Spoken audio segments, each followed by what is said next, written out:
നടിയെ തട്ടിക്കൊണ്ടുപോയ സംഭവത്തിൽ ഗൂഢാലോചന ഇല്ല എന്ന് താൻ പറഞ്ഞിട്ടില്ലെന്ന് മുഖ്യമന്ത്രി. ഗൂഢാലോചന ഇല്ല എന്ന് ഒരു മാധ്യമത്തിൽ വാർത്ത വന്നിരുന്നു. ഈ വാർത്തയെക്കുറിച്ച് പറയുകയായിരുന്നു മുഖ്യമന്ത്രി. കെ ജി ദിനകർ ചേരുന്നു. ദിനകർ, വിശദാംശങ്ങൾ. അരുൺ, നടിയെ തട്ടിക്കൊണ്ടുപോയ സംഭവത്തിൽ ഗൂഢാലോചനയുണ്ട് എന്ന് മുഖ്യമന്ത്രി പറഞ്ഞു എന്ന ചില വാർത്തകൾ വന്നിരുന്നു. എന്നാൽ ഈ രീതിയിൽ ഗൂഢാലോചന ഉണ്ട് എന്ന് താൻ പറഞ്ഞിട്ടില്ല. രമേശ് ചെന്നിത്തലയെ പോലെയുള്ളവർ കാളപെറ്റു എന്ന് കേൾക്കുമ്പോഴേ കയറെടുക്കുകയാണ് എന്നും അദ്ദേഹം ചൂണ്ടിക്കാട്ടി. ഒരു പരിപാടിയിൽ പങ്കെടുക്കവേ സ്റ്റേജിൽ കിടന്ന ഒരു പത്രം തന്റെ ശ്രദ്ധയിൽപ്പെട്ടു. ഇതുമായി ബന്ധപ്പെട്ട ഗൂഢാലോചനയുമായി ബന്ധപ്പെട്ട ചില വാർത്തകൾ വന്നിരുന്നു. അത് പ്രസംഗത്തിൽ പറയുക മാത്രമാണ് ചെയ്തത്. മാധ്യമങ്ങളിൽ ഇത്തരം കാര്യങ്ങൾ വന്ന കാര്യം ചൂണ്ടിക്കാട്ടുകയായിരുന്നു താൻ ചെയ്തത്. നടിയെ ആക്രമിച്ച കേസുമായി ബന്ധപ്പെട്ടുകൊണ്ട് പോലീസ് അന്വേഷണം തുടരുകയാണ്. നിലവിൽ പ്രതികളെ എല്ലാവരെയും പിടികൂടിയിട്ടുണ്ട്. കൂടുതൽ അന്വേഷണം പോലീസ് നടത്തി വരികയാണ്. ഇതുമായി ബന്ധപ്പെട്ടുള്ള കാര്യങ്ങൾ പോലീസ് അന്വേഷണത്തിലൂടെ പുറത്തു വരുമെന്നും അദ്ദേഹം തിരുവനന്തപുരത്ത് ചൂണ്ടിക്കാട്ടി. കെ ജി ദിനകറാണ് വിവരങ്ങൾ നൽകിയത്. നടിയെ ആക്രമിച്ച കേസിൽ പ്രതികളെ കോയമ്പത്തൂരിൽ എത്തിച്ചുള്ള തെളിവെടുപ്പ് പൂർത്തിയായി. ഇരുവരും ഒളിവിൽ കഴിഞ്ഞിരുന്ന പീളമേട് ശ്രീറാം കോളനിയിലെ വീട്ടിൽ നിന്ന് മൊബൈൽ ഫോൺ കണ്ടെത്തി. അതേസമയം മുഖ്യപ്രതി പൾസർ സുനിയും കൂട്ടാളി വിജേഷും കോടതിയിൽ എത്തിയ ബൈക്കിന്റെ ഉടമയും കണ്ടെത്തിയിട്ടുണ്ട്. വിവരങ്ങളുമായി സാലി മുഹമ്മദ് ചേരുന്നു. സാലി, മൊബൈൽ ഫോൺ കണ്ടെത്തിയിട്ടുണ്ട്, ഒപ്പം ഈ ബൈക്കും അതിന്റെ ഉടമസ്ഥനെയും കണ്ടെത്തി എന്നാണ് നിലവിൽ അറിയാൻ കഴിയുന്നത്. ഈ ദൃശ്യങ്ങൾ പകർത്തിയ മൊബൈൽ ആണോ അത്? അരുൺ, ഇന്ന് പുലർച്ചെയാണ് പൾസർ സുനിയും കൊണ്ട് തെളിവെടുപ്പിനായി അന്വേഷണം കോയമ്പത്തൂരിലെത്തിയത്. ഇവിടെ പ്രതികൾ ഒളിവിൽ കഴിഞ്ഞിരുന്ന വീട് രാവിലെ തന്നെ അങ്ങ് കണ്ടെത്തിയിരുന്നു. ഈ വീട്ടിൽ നിന്ന് അല്പം മുമ്പ് പരിശോധനയ്ക്കിടയിലാണ് ഈ മൊബൈൽ കണ്ടെത്തിയത്. ഏതായാലും അത് ആ പ്രസ്തുത മൊബൈൽ ആണോ എന്ന് സംബന്ധിച്ച് ഇവിടെ വെച്ച് പരിശോധിക്കാൻ പോലീസ് തയ്യാറായിട്ടില്ല. പോലീസ് ഏതായാലും മൊബൈൽ കൃത്യമായി സീൽ ചെയ്തിരിക്കുകയാണ്. ഇനി ശാസ്ത്രീയ പരിശോധനയ്ക്ക് ഇതുമായി ബന്ധപ്പെട്ട വിദഗ്ധരുടെ സഹായത്തോടെയുള്ള ശാസ്ത്രീയ പരിശോധന നടത്തും എന്നാണ് പോലീസ് പറഞ്ഞിരിക്കുന്നത്. ഈ പ്രസ്തുത മൊബൈൽ അല്ല, ഈ ദൃശ്യങ്ങൾ പകർത്തിയ മൊബൈൽ അല്ല ഇത് എന്ന പ്രാഥമിക നിഗമനമാണ് അന്വേഷണ ഉദ്യോഗസ്ഥർ ഇവിടെ പങ്കുവയ്ക്കുന്നത്. ശ്രീറാം നഗറിലുള്ള ഡോർ നമ്പർ 20 നമ്പർ ഡോറിലെ ഒറ്റമുറി വീട്ടിലാണ് പ്രതികൾ ഒളിവിൽ കഴിഞ്ഞിരുന്നത്. ഇവർ തിങ്കളാഴ്ചയാണ് രണ്ടുപേരും ഇവിടെ വന്നത്. ബുധനാഴ്ച മടങ്ങി. അതായത് 3 ദിവസം പ്രതികൾ ഇവിടെ ഉണ്ടായിരുന്നു എന്നാണ് മനസ്സിലാക്കുന്നത്. കെട്ടിടവുടമയെ പോലീസ് ചോദ്യം ചെയ്തു. ഇവരെ അറിയില്ല എന്നാണ് നൽകിയിരിക്കുന്ന മൊഴി. ചാർലി എന്നൊരാളാണ് കെട്ടിടവുടമയെ ഇയാൾക്ക് പരിചയപ്പെടുത്തി കൊടുത്തത്. അത് ഈ ചാർലി വിജീഷിന്റെ സുഹൃത്താണ് എന്നാണ് മനസ്സിലാക്കാൻ കഴിയുന്നത്. ഏതായാലും ഇവരിവിടെ താമസിച്ചു എന്ന വിവരം 3 ദിവസമാണെങ്കിൽ പോലും അയൽവാസികൾക്കൊന്നും കാര്യമായ വിവരമില്ല. അതിൽ ഒരാള് കുറച്ചുനാൾ മുമ്പ് ഇവിടെ ഒരു സ്ഥാപനത്തിൽ ജോലി ചെയ്തിരുന്നതായി സംശയിക്കുന്നതായി സ്ത്രീ പറഞ്ഞിട്ടുണ്ട്. അതിനപ്പുറം ഒരു ബന്ധം അയൽവാസികൾക്കോ നാട്ടുകാർക്കോ ഈ പ്രതികളെ സംബന്ധിച്ച് അവിടെ ഒരു വിവരമില്ല. ഏതായാലും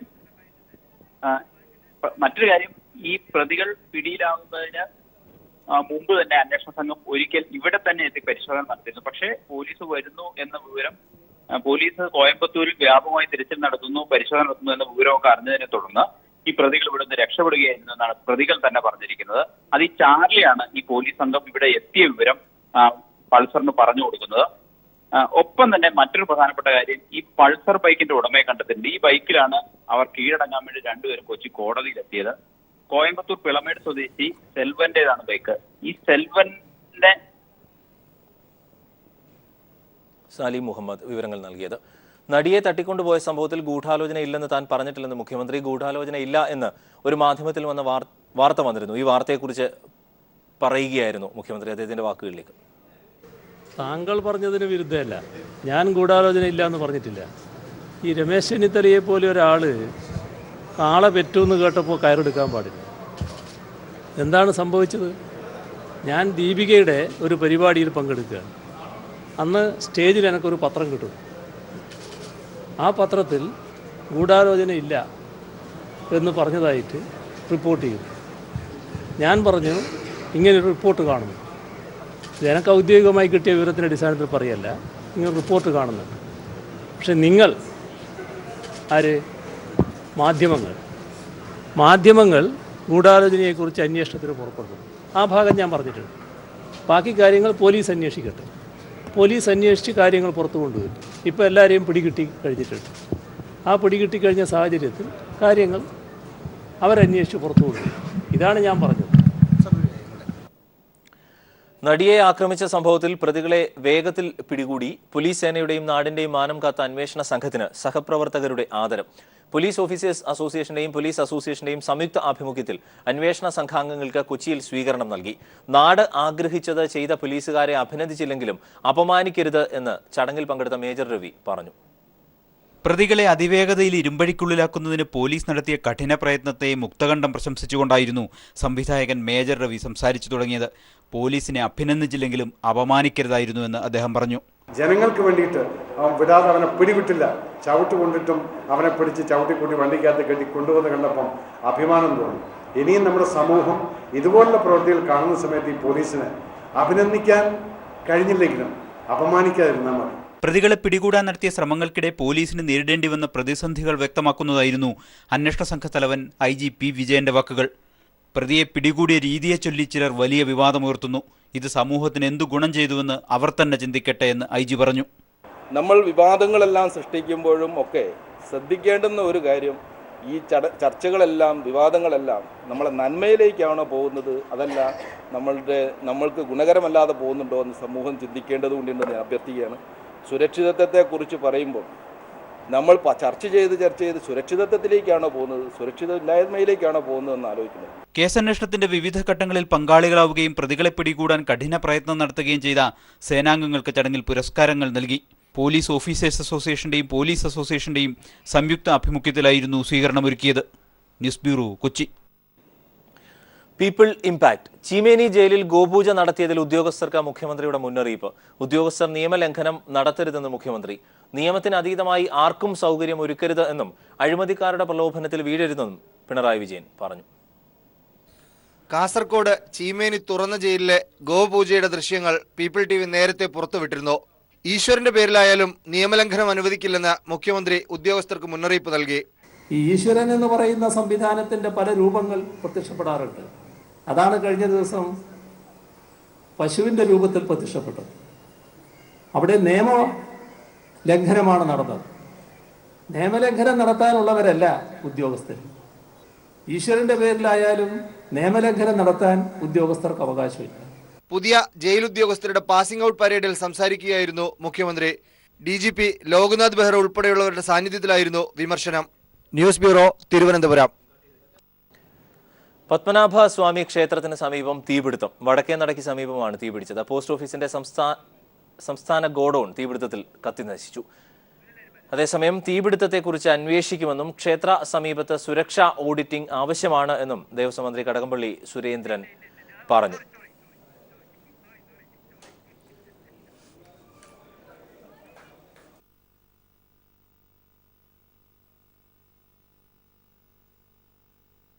സുനിൽ അരുമാനൂർ ചേരുന്നു. സുനിൽ, പുലർച്ചെ 4 മണിയോടുകൂടിയാണ് യഥാർത്ഥത്തിൽ തീപിടുത്തം ഉണ്ടായത്. തീ പൂർണ്ണമായും നിയന്ത്രണ വിധേയമാണോ? എന്താണ് സംഭവിച്ചത്? ഇന്ന് പുലർച്ചെ 4 മണിയോടെയാണ് പത്മനാഭസ്വാമി ക്ഷേത്രത്തിലെ വടക്കേ നടയ്ക്ക് സമീപത്ത് പ്രവർത്തിക്കുന്ന പോസ്റ്റൽ ഡിപ്പാർട്ട്മെന്റിന്റെ സംസ്ഥാന ഗോഡൌണിൽ തീപിടിച്ചത്. തീ പടർന്നു പിടിക്കുന്നത് സുരക്ഷയുടെ ഭാഗമായി പത്മനാഭസ്വാമി ക്ഷേത്ര സമീപത്ത് ഒരുക്കിയിരുന്ന CCTV ക്യാമറയിൽ പതിയുകയായിരുന്നു. തുടർന്ന് ഇവിടുത്തെ സുരക്ഷാ ഉദ്യോഗസ്ഥരും ഫയർഫോഴ്സും ചേർന്ന് തീ അണയ്ക്കാനുള്ള ശ്രമം നടത്തിയെങ്കിലും അതിനുശേഷമാണ് നഗരത്തിലെ 6 ഫയർഫോഴ്സ് യൂണിറ്റുകളും നഗരത്തിന് പുറത്തു നിന്നുള്ള ഫയർഫോഴ്സ് യൂണിറ്റുകളും എത്തി മണിക്കൂറുകളോളം ശ്രമിച്ച ശേഷമാണ് തീ പൂർണ്ണമായും അണച്ചത്. ഇവിടെ സൂക്ഷിച്ചിരുന്ന തപാൽ ഉരുപ്പടികൾ പൂർണ്ണമായും കത്തിനശിച്ചു. പോസ്റ്റൽ ഡിപ്പാർട്ട്മെന്റിന്റെ ഈ തപാൽ ഉരുപ്പടികൾ സൂക്ഷിച്ചിരുന്ന 2 കെട്ടിടങ്ങളും പൂർണ്ണമായി കത്തിനശിച്ചിട്ടുണ്ട്. ഫർണിച്ചർ അടക്കം ഇലക്ട്രോണിക് ഉപകരണങ്ങൾ അടക്കമുള്ളവയൊക്കെ തീപിടുത്തത്തിൽ കത്തിനശിച്ചിട്ടുണ്ട്. ഈ രക്ഷാപ്രവർത്തനം നടത്തുന്നതിനിടയിൽ 2 ഫയർഫോഴ്സ് ഉദ്യോഗസ്ഥരും ഒരു കമാൻഡോയ്ക്കും പൊള്ളലേറ്റിട്ടുണ്ട്. ഇവർ ആശുപത്രിയിലേക്ക് കൊണ്ടുപോയിട്ടുണ്ട്. ഇപ്പോൾ പൂർണ്ണമായും സ്ഥലത്ത് തീ കെടുത്തി. ഇനി ഏത് തരത്തിലുള്ള ഒരു അന്വേഷണത്തിലേക്ക് പോകുമെന്നുള്ളതാണ് ഇനി നമുക്ക് അറിയേണ്ടത്. ഇപ്പോൾ മന്ത്രി കടകംപള്ളി സുരേന്ദ്രൻ പറഞ്ഞിരിക്കുന്നത് ഈ ഒരു സാഹചര്യത്തിൽ തന്നെ സുരക്ഷാ ഓഡിറ്റിംഗ് നടത്തേണ്ടതുണ്ട്. പ്രത്യേകിച്ച് ഫയർ ഓഡിറ്റിംഗ് ഉൾപ്പെടെ നടത്തണം. അതിനു വേണ്ടിയിട്ടുള്ള ക്രമീകരണങ്ങൾ സർക്കാരിന്റെ ഭാഗത്തു നിന്നുണ്ടാകും. ഇതിനെക്കുറിച്ച് അന്വേഷിച്ച് റിപ്പോർട്ട് സമർപ്പിക്കാൻ കളക്ടറോട് നിർദ്ദേശിച്ചിട്ടുണ്ട്. ഇതേസമയം തന്നെ പോസ്റ്റ് ഡയറക്ടറും ഇക്കാര്യത്തിൽ അന്വേഷണം നടത്തുമെന്നും ഉദ്യോഗസ്ഥരുടെ ഭാഗത്ത് നിന്ന് ഏതെങ്കിലും തരത്തിൽ വീഴ്ച ഉണ്ടായിട്ടുണ്ടെങ്കിൽ അതിന് നടപടിയെടുക്കുമെന്നും പറഞ്ഞിട്ടുണ്ട്. മേയറും ഇക്കാര്യം സ്ഥലം സന്ദർശിച്ച ശേഷം ഇവിടെ അനധികൃത നിർമ്മാണ പ്രവർത്തനങ്ങൾ നടന്നിട്ടുണ്ടോ എന്നത് സംബന്ധിച്ച് പരിശോധന നടത്തേണ്ടതുണ്ട്. ഇത്തരത്തിൽ സുരക്ഷാ ഓഡിറ്റിംഗ് നടത്തേണ്ടത് അത്യാവശ്യമാണ്. പ്രത്യേകിച്ച് പത്മനാഭസ്വാമി ക്ഷേത്രം അതീവ സുരക്ഷാ മേഖലയായി ഇരിക്കുന്ന ഒരു ക്ഷേത്രത്തിൽ അതിനുവേണ്ട നടപടികൾ സ്വീകരിക്കും എന്നാണ് അറിയുന്നത്. സുനിൽ അരുമാനൂർ വിവരങ്ങൾ നൽകിയത്. ക്ഷേത്രത്തിന് ക്ഷേത്രത്തിലെ തീപിടുത്തത്തെപ്പറ്റി അന്വേഷണം നടത്തുമെന്ന് മന്ത്രി കടകംപള്ളി സുരേന്ദ്രൻ. സുരക്ഷാ ഓഡിറ്റ് നടത്തുമെന്നും അദ്ദേഹം പറഞ്ഞു. അപ്പോൾ ഇത് ഏതാണെന്നൊരു അന്വേഷണത്തിലൂടെ മാത്രമേ മനസ്സിലാക്കാൻ സാധിക്കുള്ളൂ. ഇവിടെ വയറിങ്ങിൻ്റെ എന്തെങ്കിലും പോരായ്മയാണോ, അങ്ങനെ സ്പാർക്കിംഗ് ഉണ്ടായിട്ടുള്ളതാണോ, എന്തായിരുന്നാലും അതിനെ സംബന്ധിക്കുന്ന ഒരു അന്വേഷണം ആവശ്യമാണ്. അല്ല, അന്വേഷണം നടത്താൻ വേണ്ടിയിട്ട് ഡിപ്പാർട്ട്മെൻറ്റിനോട് ആവശ്യപ്പെട്ടിട്ടുണ്ട്. അന്വേഷണം രാവിലെ തന്നെ അതിൻ്റെ കാര്യങ്ങൾ ബന്ധപ്പെട്ട ഉദ്യോഗസ്ഥർ ഇവിടെ വന്നിട്ടുണ്ട്. അതിൻ്റെ പരിശോധനകൾ നടത്തിക്കൊണ്ടിരിക്കുകയാണ്. അല്ല, റവന്യൂ ഡിപ്പാർട്ട്മെൻറ്റ് തന്നെയാണ് അന്വേഷണം നടത്തേണ്ടത്. കളക്ടറോട് അന്വേഷണത്തിന് ആവശ്യമായിട്ടുള്ള ക്രമീകരണങ്ങൾ ചെയ്യണമെന്ന് പറഞ്ഞിട്ടുണ്ട്. കാസർഗോഡ് പടന്നയിൽ കാണാതായ യുവാവിനെ അഫ്ഗാനിസ്ഥാനിൽ മരിച്ച നിലയിൽ കണ്ടെത്തി. പടന്ന സ്വദേശി ഹസിസുദ്ദീനാണ് കൊല്ലപ്പെട്ടത്. അഫ്ഗാനിലെ തോറാബയിലാണ് ഹസിസുദ്ദീൻ മരിച്ചതെന്നാണ് അറിയാൻ കഴിയുന്നത്. ഞങ്ങളുടെ പ്രതിനിധി സണ്ണി ജോസഫ് ചേരുന്നു. സണ്ണി, എന്തായിരുന്നു സംഭവിച്ചത്? സുപ്രധാനമായൊരു വിവരമാണ് നമുക്ക് അഫ്ഗാനിസ്ഥാനിൽ അവരുടെ ബന്ധുക്കൾക്ക് ലഭിച്ചിട്ടുള്ളത്. അതായത് കഴിഞ്ഞ ജൂൺ മാസം അവസാനത്തോടുകൂടിയാണ് ഹഫീസുദ്ദീൻ ഉൾപ്പെടെയുള്ള 17 അംഗ സംഘം, കേരളത്തിൽ നിന്ന് മൊത്തം 21 പേരടങ്ങുന്ന ഒരു സംഘമാണ് IS റിലേഷൻ ആരോപണത്തിന് വിധേയരായി ഇന്ത്യ വിട്ട് അഫ്ഗാനിസ്ഥാനിലെത്തിയത്. അതിൽ ഏറ്റവും വളരെ പ്രായം കുറഞ്ഞ 24 വയസ്സ് മാത്രമുള്ള ഹഫീസുദ്ദീൻ അവിടെ ദോറാബാറ അഫ്ഗാനിസ്ഥാനിലെ ദോറാബാറയിൽ IS കേന്ദ്രത്തിൽ ഉണ്ടായിട്ടുള്ള ബോംബാക്രമണത്തിൽ ഡ്രോൺ വഴിയുള്ള ആളില്ലാ വിമാനം വഴി നടത്തിയിരിക്കുന്ന ബോംബാക്രമണത്തിൽ കൊല്ലപ്പെട്ടതായി ഇതേ സംഘത്തിൽ പോയ അഷ്വാഖ് എന്ന യുവാവാണ് പടനയിലെ ഹഫീസുദ്ദീന്റെ ബന്ധുക്കൾക്ക് വിവരം കൈമാറിയിരിക്കുന്നത്. ടെലിഫോണിൽ അയക്കുന്ന മെസ്സേജ് വഴിയാണ് ഇത് ലഭ്യമായത്. പക്ഷെ കൃത്യമായ ഉറവിടോ കാര്യങ്ങളോ ഇത് സ്ഥിരീകരിക്കുന്നില്ല. മുമ്പും ഇതുപോലുള്ള മെസ്സേജസ് വന്നിട്ടുണ്ട്. പക്ഷെ കൊല്ലപ്പെട്ടു എന്ന നിലയിലുള്ള മെസ്സേജ് ഇതാദ്യമായിട്ടാണ്. ഇവിടെ നിന്ന് പോയ ആളുകൾ ബന്ധുക്കൾക്ക് നേരത്തെ മെസ്സേജുകൾ അയക്കാറുണ്ടെങ്കിലും ഒരു മരണം വാർത്ത ആദ്യമായിട്ടാണ് റിപ്പോർട്ട് ചെയ്യപ്പെടുന്നത്. അപ്പോൾ ഇതോടുകൂടി ഇത് സംബന്ധിച്ചുള്ള അന്വേഷണങ്ങൾ NIA ഏറ്റെടുത്ത് നടത്തിക്കൊണ്ടിരിക്കുകയാണ്. പക്ഷെ ഇവരെ കൃത്യമായി ലൊക്കേറ്റ് ചെയ്യാനൊന്നും ഇതുവരെ സാധിച്ചിരുന്നില്ല. അപ്പൊ കാസർഗോഡ് ജില്ലയിൽ നിന്ന് പോയ 17 അംഗ സംഘത്തിലെ ഒരു യുവാവാണ് ഇപ്പോൾ കൊല്ലപ്പെട്ടതായിട്ട് നമുക്ക് വിവരം ലഭിച്ചിട്ടുള്ളത്. അരുൺ, സണ്ണി, ഇക്കാര്യത്തിൽ ഔദ്യോഗികമായ ഒരു സ്ഥിരീകരണമൊന്നും ഇതുവരെ ഉണ്ടായിട്ടില്ലല്ലോ. ഈ സുഹൃത്തിന്റെ ഭാഗത്തു നിന്നുള്ള സ്ഥിരീകരണമാണോ? എന്താണ് കാര്യത്തിൽ? ഔദ്യോഗിക വിശദീകരണം ലഭ്യമാകുക എളുപ്പമുള്ള കാര്യമില്ല. കാരണം അഫ്ഗാൻ ഗവൺമെന്റുമായി ബന്ധപ്പെട്ട് ഈ യുവാവിന്റെ കൃത്യമായി ലൊക്കേറ്റ് ചെയ്ത് അത് സംബന്ധിച്ചുള്ള സ്ഥിരീകരണത്തിന് സമയമെടുക്കുമെന്നാണ് കരുതുന്നത്. തീർച്ചയായിട്ടും ഇത് സംബന്ധിച്ച് ബന്ധുക്കൾക്ക് ലഭിച്ചിട്ടുള്ള മെസ്സേജിന്റെ അടിസ്ഥാനത്തിലുള്ള അന്വേഷണം ഇനി പോലീസ് തലത്തിലൊന്നും വന്നിട്ടില്ല. അത് വന്നാൽ മാത്രമേ ഇക്കാര്യത്തിൽ ഔദ്യോഗിക സ്ഥിരീകരണം ഉണ്ടാവുകയുള്ളൂ. ഇപ്പോൾ കിട്ടിയിരിക്കുന്ന ഒരു ഫോൺ വഴി അയക്കുന്ന ടെലിഗ്രാം മെസ്സേജ് മാത്രമാണ്. അത് ഈ യുവാവിനോടൊപ്പം പോയ പടന്ന സ്വദേശിയായ അഷ്വാഖ് അയച്ചിരിക്കുന്ന മെസ്സേജാണ്. ആ മെസ്സേജിന്റെ ഉറവിടം കണ്ടെത്തുക എന്നത് എളുപ്പമല്ല. അതാണ് ഇത്തരം അയക്കുന്ന മെസ്സേജുകളുടെ ഒരു പ്രത്യേകത. തിരിച്ച് ബന്ധപ്പെടാൻ സാധിക്കില്ല എന്നുള്ളതാണ്. അപ്പോൾ ഇതിന്റെ വിശ്വാസ്യത അല്ലെങ്കിൽ ഔദ്യോഗിക സ്ഥിരീകരണത്തിന് കാലതാമസം എടുക്കുമെന്നാണ് നമുക്ക് മനസ്സിലാക്കാൻ വേണ്ടി സാധിക്കുന്നത്. അരുൺ, ഈ സുഹൃത്ത് നിലവിൽ എവിടെയാണ് ഉള്ളത്? ഇങ്ങനൊരു മരണം നടന്നിട്ടുണ്ടെങ്കിൽ തന്നെ അത് സമീപ ഭാവിയിലാണോ അതോ നേരത്തെയാണോ? അത് സംബന്ധിച്ചുള്ള വിവരങ്ങളൊക്കെ ഇന്നാണ് മെസ്സേജ് വന്നത്. ഇന്നലെ വൈകിട്ടാണ് സംഭവം നടന്നിരിക്കുന്നത് എന്ന നിലയിലാണ് മെസ്സേജിൽ ഉള്ള വിശദീകരണം. ഇവരെല്ലാവരും ദോറാബാറ എന്ന് പറയുന്ന ISന് സ്വാധീനമുള്ള തീവ്രവാദി സംഘത്തിന് സ്വാധീനമുള്ള മേഖലയാണ് ദോറാബാറ. അവിടെയാണ് ഇവര് കാസർഗോഡ് ജില്ലയിൽ നിന്ന് പോയ, അതുപോലെ കേരളത്തിന്റെ പല ഭാഗത്തുനിന്നും നേരത്തെ എറണാകുളം, തിരുവനന്തപുരം, അതുപോലെ പാലക്കാട് എന്നിവിടങ്ങളിൽ നിന്നെല്ലാം പോയിട്ടുള്ള ഒരു 21 അംഗ സംഘം ഒന്നിച്ചാണ് പോയത്. ഇവരെല്ലാവരും ദോറാബാറയിൽ ഉണ്ടെന്നാണ് സ്ഥിരീകരിക്കപ്പെട്ടിട്ടുള്ളത്. ഇത് സംബന്ധിച്ചുള്ള അന്വേഷണം കേരളത്തിലെ ലോക്കൽ പോലീസ് നടത്തിയിരുന്നു. പിന്നീട് ഇത് ക്രൈംബ്രാഞ്ചിനും ഒടുവിൽ NIAക്കും കൈമാറിയതാണ്. NIA ആണ് ഇപ്പോൾ ഈ സംഭവം അന്വേഷിക്കുന്നത്. ഇതിനെ സംബന്ധിച്ച് ആധികാരികമായ സ്ഥിരീകരണം നമുക്കിപ്പോഴും കിട്ടിയിട്ടില്ല. കാരണം ഔദ്യോഗിക തലത്തിൽ ഗവൺമെന്റ് ലെവലിൽ വരുന്ന സ്ഥിരീകരണത്തിന് ശേഷം മാത്രമേ ഈ വന്നിരിക്കുന്ന മെസ്സേജിന്റെ സത്യസന്ധത നമുക്ക് അല്ലെങ്കിൽ വസ്തുത വ്യക്തമാക്കാൻ കഴിയുള്ളൂ. നേരത്തെ വന്ന മെസ്സേജുകളിൽ നിന്ന് ഇത് സംബന്ധിച്ച് NIA നടത്തിയ അന്വേഷണത്തിൽ ഈ സംഘം ഇതേ സ്ഥലത്തുള്ളതായിട്ടുള്ള വിവരമാണ് ലഭ്യമായിരുന്നത്. അരുൺ, ഈ മുഹമ്മദ് മാർവാൻ അടക്കം അവിടെ നിന്ന് പോയിരുന്നു. അവരുമൊക്കെ ഇത്തരത്തിൽ മെസ്സേജ് അയച്ചിരുന്നു. അതായത് ഈ തീവ്രവാദ സംഘടനയുടെ പശ്ചിമേഷ്യൻ കേന്ദ്രത്തിൽ നിന്നാണ് സാധാരണ ഇവർ ഈ മെസ്സേജ് അയക്കാറ്. ഇത് ട്രേസ് ചെയ്യാനോ അതിന്റെ ഒരു ഉറവിടം കണ്ടെത്താനോ ഒന്നും സാധ്യമല്ല. കാരണം അയക്കുന്നത് സ്വീകരിക്കുക എന്നതിനപ്പുറം അത്തരത്തിലാണോ ഈ മെസ്സേജും നിലവിൽ എത്തിയിട്ടുള്ളത്? സമാന നിലയിലുള്ള മെസ്സേജാണ് ഇത് കിട്ടിയിട്ടുള്ളതെന്നാണ് നമുക്ക് ഇതുവരെ ലഭിച്ചിട്ടുള്ള വിവരം. ഇത് സംബന്ധിച്ച് പോലീസിന്റെയോ അല്ലെങ്കിൽ ടെലികമ്മ്യൂണിക്കേഷൻ ഡിപ്പാർട്ട്മെന്റിന്റെയോ വ്യക്തമായ ഒരു അന്വേഷണം അല്ലെങ്കിൽ നടത്തിയാൽ മാത്രമേ വ്യക്തത ലഭ്യമാകുള്ളൂ. അതിന് എന്തായാലും കുറച്ച് സമയമെടുക്കും. ആ വ്യക്തത വന്നാൽ മാത്രമേ ഈ വന്നിരിക്കുന്ന മെസ്സേജിൽ എന്റെ വസ്തുതാപരമായ ഒരു സ്ഥിരീകരണം നമുക്ക് ലഭിക്കുകയുള്ളൂ. അതുവരെ കാത്തിരിക്കേണ്ടി വരും. ഇപ്പോൾ ബന്ധുക്കൾ ഈ കാര്യങ്ങൾ പോലീസുമായി വിവരം കൈമാറിയിട്ടുണ്ട്. ആ നിലയിൽ ഗവൺമെന്റ് തലത്തിലുള്ള ഇന്ത്യ ഗവൺമെന്റും അതുപോലെ അഫ്ഗാനിസ്ഥാൻ സർക്കാരും തമ്മിലുള്ള ആശയവിനിമയത്തിലൂടെ മാത്രമേ ഈ യുവാവ് കൊല്ലപ്പെട്ടു എന്ന് ഔദ്യോഗികമായി സ്ഥിരീകരിക്കപ്പെടുള്ളൂ. ഇപ്പോൾ നമുക്ക് ലഭിച്ചിട്ടുള്ള ഒരു മെസ്സേജിന്റെ അടിസ്ഥാനത്തിലാണ് ഈ കാര്യം നമ്മളിപ്പോൾ വാർത്ത കൊണ്ടുവരാൻ സാധിച്ചിട്ടുള്ളത്. അരുൺ, സണ്ണി, ഒരു കാര്യം കൂടി, ഈ ഇവരെ കാണാതായപ്പോൾ കാസർഗോഡ്, പാലക്കാട് ജില്ലകളിൽ നിന്നെല്ലാമായി 17ഓളം പേരാണല്ലോ നിലവിൽ പോയത്. IS-ൽ ചേർന്നു എന്ന തരത്തിൽ തന്നെയായിരുന്നു അഭ്യൂഹങ്ങൾ. ഈ കൂടെയുള്ളവരെ കുറിച്ചൊക്കെ ഈ സാഹചര്യത്തിൽ ഏതെങ്കിലും തരത്തിലുള്ള വിവരം ലഭിക്കുന്നുണ്ടോ? കൂടെയുള്ള ചില ആളുകൾ അവരുടെ ബന്ധുക്കൾക്ക് സമാന രീതിയിൽ അടുത്ത കാലത്തായി നമുക്ക് ഇത് എന്തെങ്കിലും തരത്തിലുള്ള ബന്ധങ്ങൾ ഉള്ളതായി മെസ്സേജുകൾ തുടരുന്നതായിട്ട് വിവരം ഉണ്ടായിരുന്നില്ല. അത് ബന്ധുക്കൾ ചിലപ്പോൾ എന്തെങ്കിലും തരത്തിലുള്ള മെസ്സേജസ് വരുന്ന ബന്ധുക്കൾ പുറത്തു പറയാത്തത് കൊണ്ടാവാം. എന്തായാലും അത് സംബന്ധിച്ച സ്ഥിരീകരണം പിന്നീട് ഉണ്ടായിട്ടില്ല. ആദ്യം പോയി ഒരു 2 മാസത്തിനുള്ളിലാണ് ഇതുപോലുള്ള മെസ്സേജുകൾ വന്നിരുന്നത്. ആ മെസ്സേജുകളെ ഫോളോ അപ്പ് ചെയ്യാൻ വേണ്ടി സാധിക്കാത്ത ഒരു സ്ഥിതി ഉണ്ടായിരുന്നു. പിന്നീട് NIA ആണ് ഈ അന്വേഷണം ഏറ്റെടുത്തത്. പിന്നീട് ബന്ധുക്കൾക്ക് എന്തെങ്കിലും തരത്തിലുള്ള മെസ്സേജ് വന്നതായിട്ട് അടുത്ത കാലത്തൊന്നും നമുക്ക് വിവരങ്ങളില്ല. ഇപ്പൊ ഏറ്റവും ഒടുവിൽ ലഭിച്ചിട്ടുള്ള വിവരമാണ് ഈ യുവാവ് അവിടെ ഡ്രോൺ ബോംബിങ്ങിൽ കൊല്ലപ്പെട്ടു എന്നുള്ള മെസ്സേജ് വന്നിരിക്കുന്നത്. ഇത് വിശ്വാസത്തിലെടുക്കാൻ സാധിക്കുമെന്നാണ് തോന്നുന്നത്. കാരണം ഈ ദോറാപാറ പോലുള്ള IS കേന്ദ്രങ്ങളിൽ, തീവ്രവാദ കേന്ദ്രങ്ങളിൽ അഫ്ഗാനിസ്ഥാൻ ഗവൺമെന്റും അതുപോലെ മറ്റ് വിദേശ ഏജൻസികൾ നടത്തുന്ന നടപടികൾ, സൈനിക നടപടികൾ തുടരുന്നുണ്ട്. അത്തരമൊരു സൈനിക നടപടിയുടെ ഭാഗമായിട്ടായിരിക്കാം ഈ കൊല്ലപ്പെട്ടിരിക്കുന്നത് എന്നാണ്. ഇതുപോലൊരു മെസ്സേജ് അല്ലാത്ത നിലയിൽ വരാൻ സാധ്യതയില്ല. തൊട്ടടുത്ത ബന്ധുക്കളായതുകൊണ്ടും അടുത്ത അയൽനാട്ട് വീട്ടുകാരുമായതുകൊണ്ട് ഈ മെസ്സേജിന് വിശ്വാസ്യത നമുക്ക് കൊടുക്കേണ്ടി വരും. കാരണം മുമ്പ് സമാന നിലയിലുള്ള മെസ്സേജുകൾ കൊല്ലപ്പെട്ട വിവരമല്ല, ഇവര് അവിടെ എത്തിയ വിവരവും അവിടുത്തെ അവരുടെ പ്രയാസങ്ങൾ സംബന്ധിച്ചും എല്ലാം മെസ്സേജുകൾ വന്നിട്ടുണ്ട്.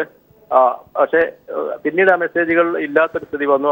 വലിയ നിയന്ത്രണങ്ങൾ അവിടെ വന്നിരുന്നു. ഇപ്പൊ ഏറ്റവും ഒടുവിൽ ആണ് ഈ മെസ്സേജ് വന്നിരിക്കുന്നത്. ഇതിന്റെ ഉറവിടവും ഇതിന്റെ സ്ഥിരീകരണവും ഇനി സർക്കാർ തലത്തിൽ വരുന്ന ശബ്ദ സന്ദേശമാണോ വന്നത്?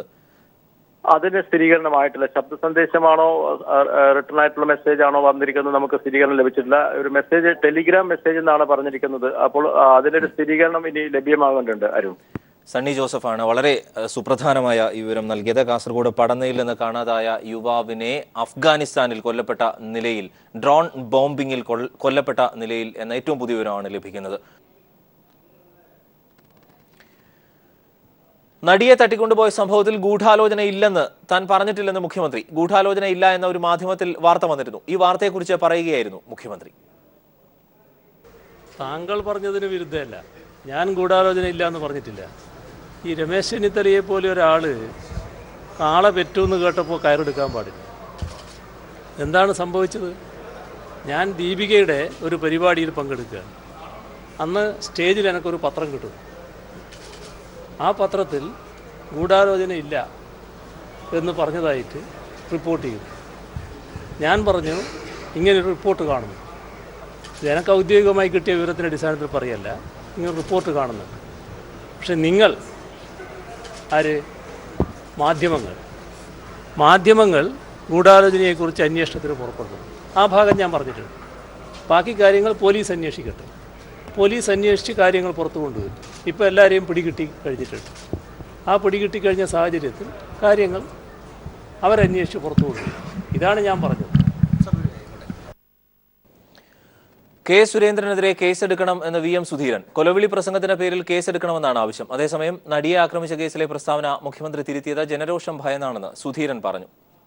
അക്രമത്തിന് ആഹ്വാനം കൊടുക്കുന്ന രാഷ്ട്രീയ നേതാക്കന്മാർ ആരായാലും അവർക്കെതിരെ കർശനമായ നടപടി വേണം. BJP നേതാവ് സുരേന്ദ്രൻ ഇപ്പോൾ MM മണിയാകാനാണ് അദ്ദേഹം ശ്രമിക്കുന്നത്. തീർച്ചയായും സുരേന്ദ്രൻ്റെ വെളിപ്പെടുത്തലിൻ്റെ അടിസ്ഥാനത്തിൽ അദ്ദേഹത്തിനെതിരെ കേസെടുത്തേ മതിയാകൂ. അക്രമങ്ങൾക്കുള്ള പരസ്യമായ ആഹ്വാനമാണ് അത് എന്ന കാര്യത്തിൽ യാതൊരു സംശയമില്ല.